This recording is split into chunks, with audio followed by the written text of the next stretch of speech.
안녕하세요. 세종 몽땅 부동산의 정진숙입니다. 제가 예전에 지난번에 세종시 2020년도 생활권별로 이슈가 되는 이야기들을 좀 안내를 해드렸었는데요. 그때는 1생활권부터 3생활권까지 안내를 해드렸습니다.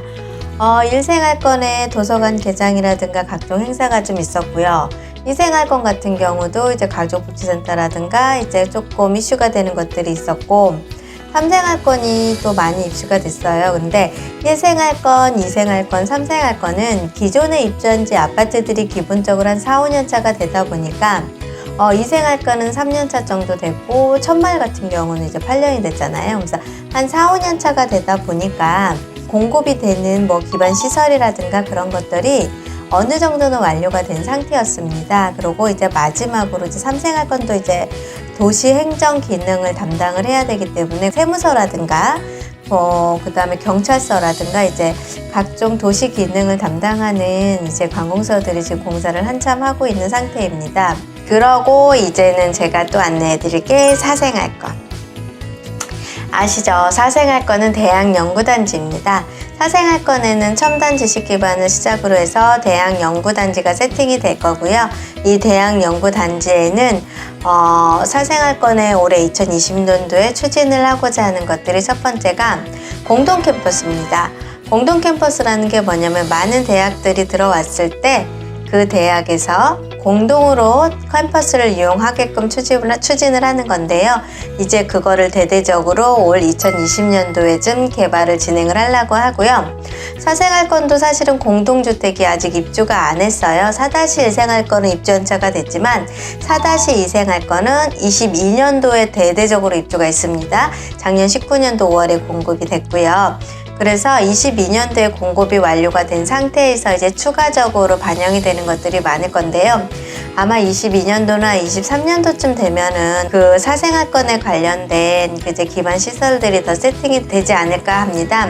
그러면서 지금 4생활권에 작년에 이슈가 됐던 거 있었죠? 네이버 데이터 센터가 이제 4생활권의 지역으로 지정이 됐습니다. 지정이 되면서 이제는 이 네이버 데이터 센터를요, 도시계획에 반영하는 안을 이번 2020년도에 본격적으로 실행을 할 것 같습니다.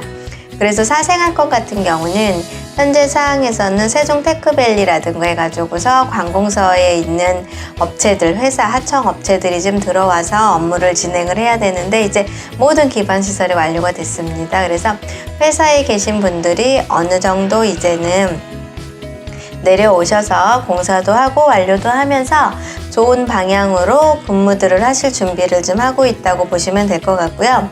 5생활권 같은 경우, 5생활권은 많은 질문들이 들어옵니다.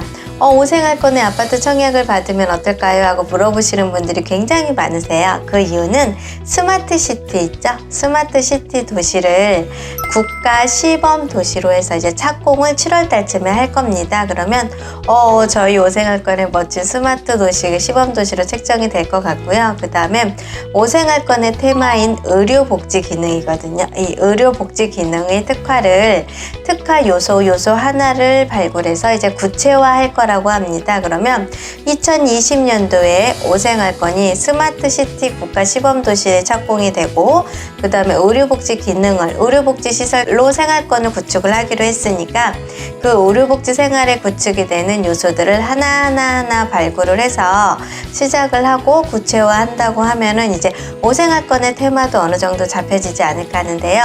2021년도에는 이 구체화된 게 어떠한 안이 나왔는지를 또 안내를 해드릴 수 있는 기회가 있어서 너무 좋은 것 같습니다.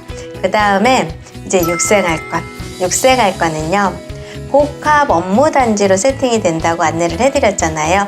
이 복합 업무단지 조성 방안을 좀 마련을 할 거라고 합니다. 그러면 복합 업무단지의 조성을 방안을 할 것 같으면 어떠한 업무로 기능을 세팅을 할지, 왜냐면 6-에 이렇게 원추산을 기준으로 해서 보시면 이렇게 길게 보시면 산업단지가 좀 있습니다. 그래서 여기 업무단지를 어떻게 조성을 할 건지, 이 산업단지에 많은 회사들이 들어와서 업무를 볼 수 있을지, 어떠한 방안으로 조성이 될지를 좀 생각을 좀 해보고 있고요.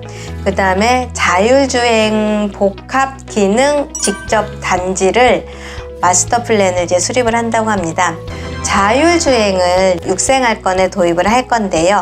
이 도입을 하면서 그 기능을 어떻게 직접적인 단지로 세팅을 하고 하는 마스터 플랜을 수립을 하면 5생활권에는 스마트 도시가 형성이 될 거고요. 6생활권은 자율주행 복합 기능이 들어갈 것 같습니다. 그러면서 이제 2020년도에 이 마스터 플랜이 수립이 돼서 앞으로 10년간 6생활권의 개발이 진행이 되는 거에 대해서 많은 안이 좀 제시가 될 것 같고요. 그러므로 인해서 아파트들이 거의 다 설계 공모가 들어가잖아요. 설계 공모로 인한 복합 기능과 같이 연계를 해서 뭔가가 마스터 플랜이 멋지게 나오지 않을까 생각이 듭니다. 그러고 네 번째로는요. 드디어 6-4생활권 마스터일스 아파트가 입주를 합니다. 9월로 입주 예정이 잡혀 있고요. 요즘도 문의가 많이 들어와요. 거기 아파트 살 수 없어요 하고 문의가 많이 들어오는데 분양권 전매 제한에 걸려 있다 보니까 매수를 하시거나 매도를 하는 타임은 좀 없는 것 같고요. 이제 등기 후 매매가 진행이 되는 시스템입니다. 그래서 등기가 완료된 다음에 매매를 할 수가 있으니까 입주가 9월 말일이면은 입주 후에 그 다음에 이제 등기가 완료된 다음에 그 다음에 이제 매수를 할 수 있는 타임이 드디어 9월에 들어온다고 보시면 될 것 같고요. 그 다음에 네 번째 6-4에서는 아파트가 입주를 하니까 많은 게 이루어지네요. 많은 분들이 기다리시고 공급하시는 6-3생활권의 공동주택이 공급이 될 겁니다.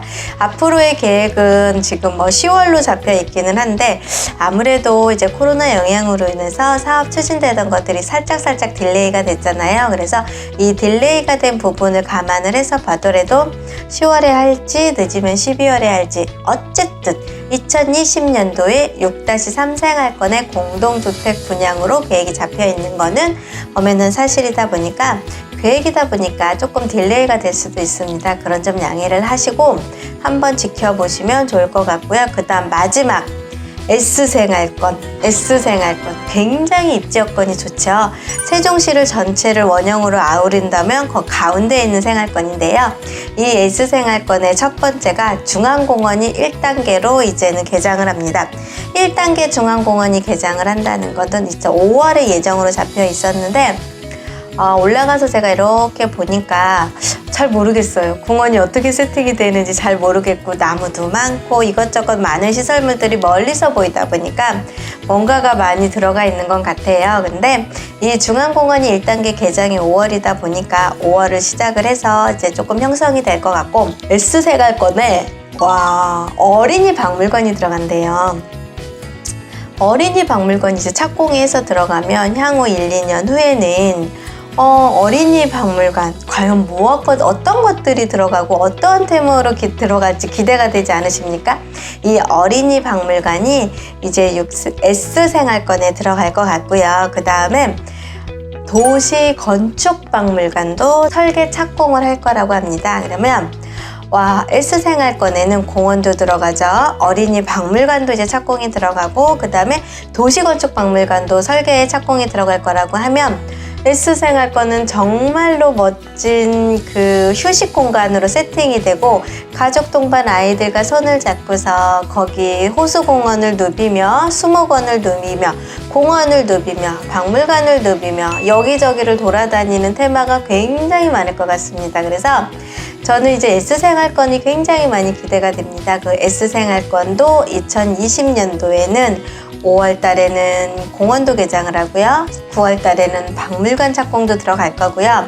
10월 달에는 건축 박물관이 설계가 착공이 될 거라고 하니 많은 시스템이 세팅이 될 거라는 것 같아서 너무 기대가 됩니다.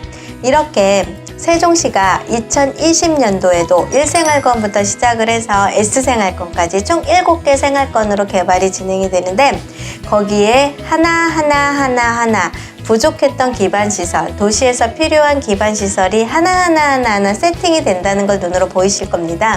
세종의 개발 계획은 2030년까지 개발 계획이 진행이 되고요. 앞으로 향후 10년의 시간이 남았습니다. 제가 이 10년 동안에 계속 올해는 이게 돼요, 올해는 이게 돼요, 올해는 이게 돼요 이렇게 방송을 하고 안내를 해드릴 수 있게 저한테 구독과 좋아요를 꼭꼭꼭 한번 해주세요. 그래야 제가 10년 동안에 많은 변화가 일어나는 것들을 이렇게 구독해주시는 저희 구독자분에게 안내를 해드릴 것 같습니다.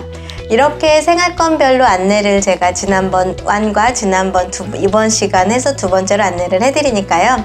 혹시 세종에 뭐가 궁금하고 세종에 뭔가 투자를 해야 되겠는데 뭔가가 조금 안 되고 또 어떤 게 모르겠다, 방법론이 안 되겠다 생각되는 것들이 있으시면 저한테 연락을 주시면 제가 최선을 다해서 상담을 해드릴 테니까 저한테 전화 꼭 주시기를 부탁드리겠습니다. 즐겁고 편안한 시간 되십시오. 감사합니다. 세종 몽땅 부동산의 정진숙이었습니다.